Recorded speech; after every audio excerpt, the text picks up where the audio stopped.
Pour cette série de courts-métrages YouTube, nous accompagnons l'exploitation agricole Tegethoff Agrar tout le long d'une année agricole. Dans la première partie, nous avions, à la fin mars, présenté les travaux de printemps sur l'exploitation familiale en nous intéressant de plus près au travail du sol, au semis des betteraves sucrières et à la fertilisation. Nous poursuivons sur notre lancée en vous montrant principalement la récolte des céréales dans cette vidéo.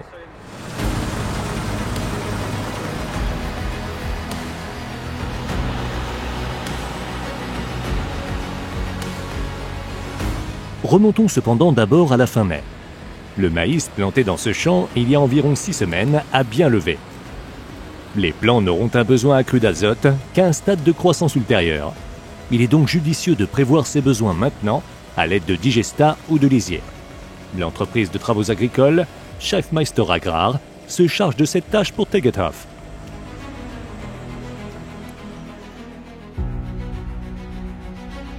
Dans les semaines qui suivent, les autres travaux dans les champs seront aussi consacrés à l'entretien des cultures. Nouveauté, cette binette à 18 rangées de Schmotzer. Elle est particulièrement intéressante pour la culture des betteraves sucrières. Pendant leur phase de croissance, ces dernières sont binées 1 à 2 fois selon les besoins, mais avant la fermeture des rangs, afin notamment d'éliminer les arroches et les repousses dans la culture et de stimuler la minéralisation. Dans les tournesols, le binage se fait sur 12 rangs. À partir de 2023, l'exploitation essaiera de les cultiver sans aucun herbicide.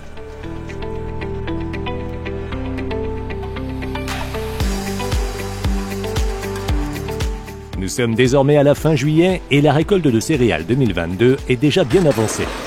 Le matin, au site de Ledwitz, qui abrite les machines, les collaborateurs se consacrent aux travaux d'entretien et, si nécessaire, à la réparation des machines de récolte. Les 4 classes Lexion ont été fabriquées en 2014 et en 2015 et ont donc déjà quelques hectares à leur actif.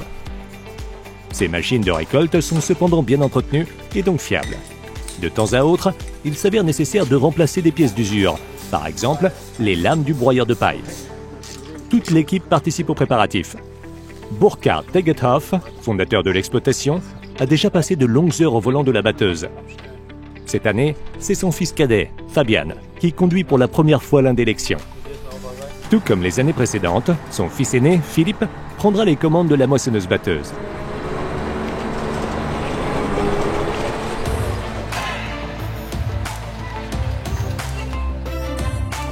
Avant que les moissonneuses-batteuses n'attaquent le blé en fin de matinée, nous en profitons pour jeter un coup d'œil sur le déchômage. C'est un rebelle de Cockerling qui s'occupe de réaliser ce travail.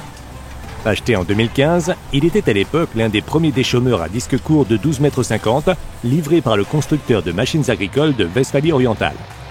Le gigantesque outil porté est généralement attelé au Fendt 1050 Vario.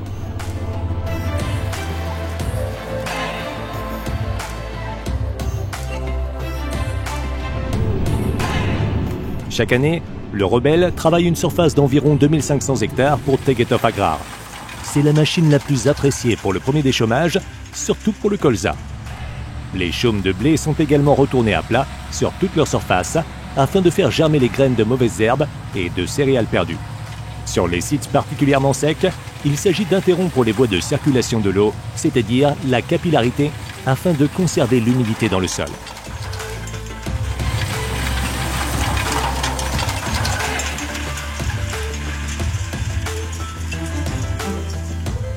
Les 98 disques crénelés, suspendus individuellement à des ressorts à lame, ont un diamètre de 510 mm. Le travail se fait en diagonale par rapport au sens du battage ou du semis. Les résidus de récolte sont ainsi encore mieux répartis dans le champ.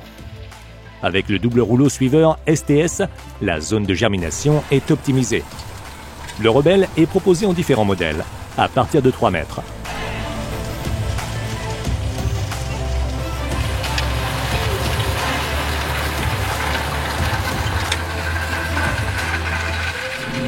Au printemps, nous avions déjà fait connaissance d'Uwe, un des collaborateurs. Il s'occupe et prend soin du Fendt 1050 Vario comme si c'était son propre véhicule. Comme annoncé dans la première partie, 2 de ces gros tracteurs de la dernière génération étaient prévus pour le déchômage. Leur livraison a toutefois été quelque peu retardée.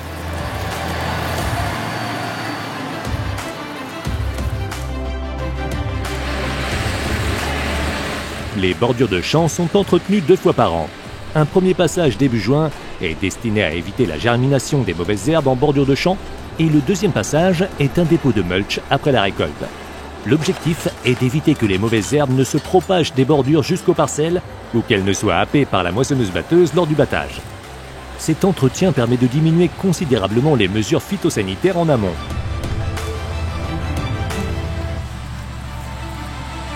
Le champ de chaume de blé de 33 hectares longe directement la rivière de Saale.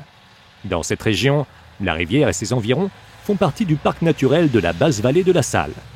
Pour Tegetthoff Agrar, cela signifie qu'il faut planifier très soigneusement les cultures ainsi que les travaux dans les champs.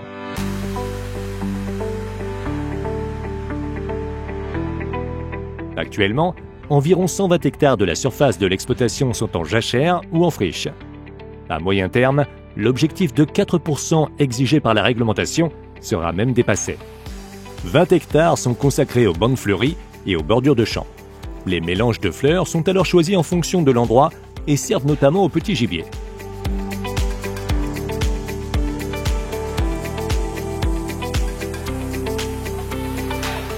La construction de l'autoroute A143 entraînera des changements majeurs dans le paysage. Quelques hectares de terres agricoles productives seront ainsi perdus pour Tegetthoff Agrar, en partie directement par la construction du tracé ou par des mesures de compensation qui transformeront entre autres des terres arables en prairies extensives. De plus, de nombreux grands champs seront divisés en plusieurs parcelles. Les terres sont achetées par la société d'autoroute au prix local. L'exploitation agricole ne profite donc pas de la construction de l'autoroute.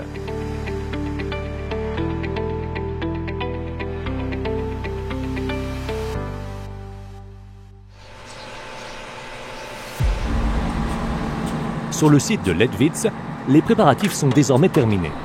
L'équipe de récolte se met en marche. En général, les moissonneuses-batteuses travaillent en 2 équipes sur des parcelles différentes.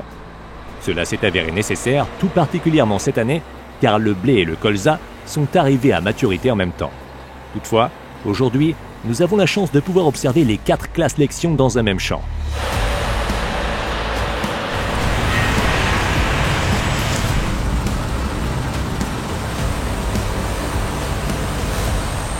La taille des champs varie de 1 à 135 hectares. Cette parcelle de blé ne compte pas moins de 69 hectares. En 1 heure, avec ces 4 moissonneuses-batteuses, il est possible de battre suffisamment de blé pour cuire plus de 4 millions de petits pains à partir de la farine produite. Assez pour nourrir la population d'une petite ville pendant plusieurs jours.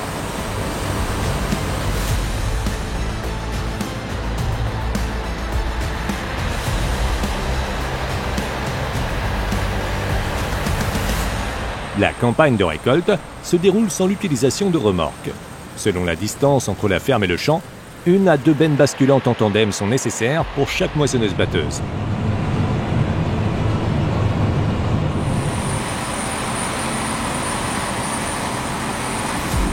Avant d'être vendu et transformé, le grain est d'abord transporté à l'entrepôt de l'exploitation.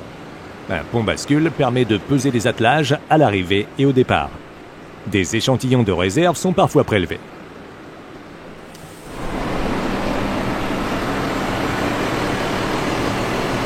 L'installation a été construite en 2010 et peut contenir environ 8000 tonnes de céréales.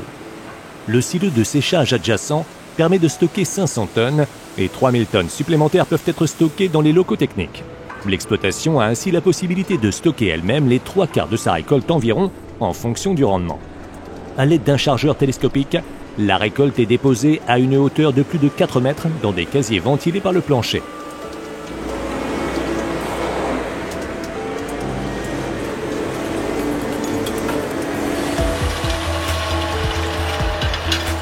Lors de notre retour au champ de récolte, nous passons devant le deuxième outil de travail du sol pour le déchômage. Voici le Allrounder Flatline de Kokerling que nous avions déjà présenté dans la première partie. Mathias, un des collaborateurs, travaille sur l'une des parcelles les plus fascinantes de l'exploitation. Le dénivelé d'une tournière à l'autre est de plus de 30 mètres.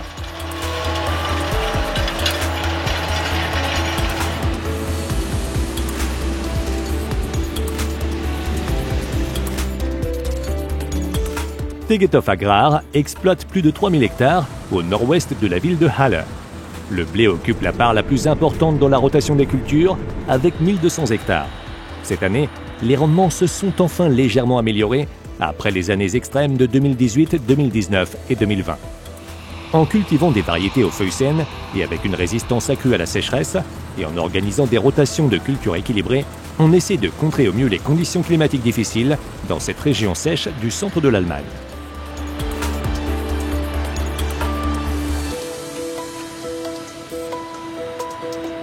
L'ensemble des collaborateurs et collaboratrices est tenu bien occupé pendant les 20 à 25 jours de battage, selon les conditions météorologiques qui sont prévues pour la récolte des céréales. Marion Tegetoff vient aussi en aide à son mari et à ses fils en s'occupant d'une grande partie de l'organisation en arrière-plan.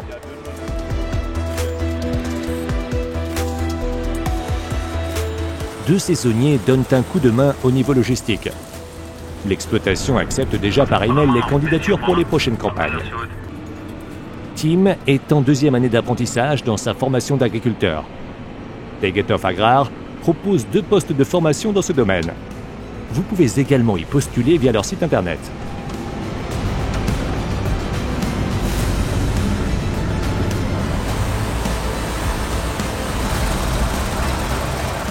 Dans la 3e partie de cette série de courts-métrages, nous nous intéresserons à la récolte des betteraves sucrières et au semis des cultures d'hiver. Pour plus d'informations, consultez le site internet de l'exploitation maraîchère Tegetoff Agrar et suivez la famille sur Instagram.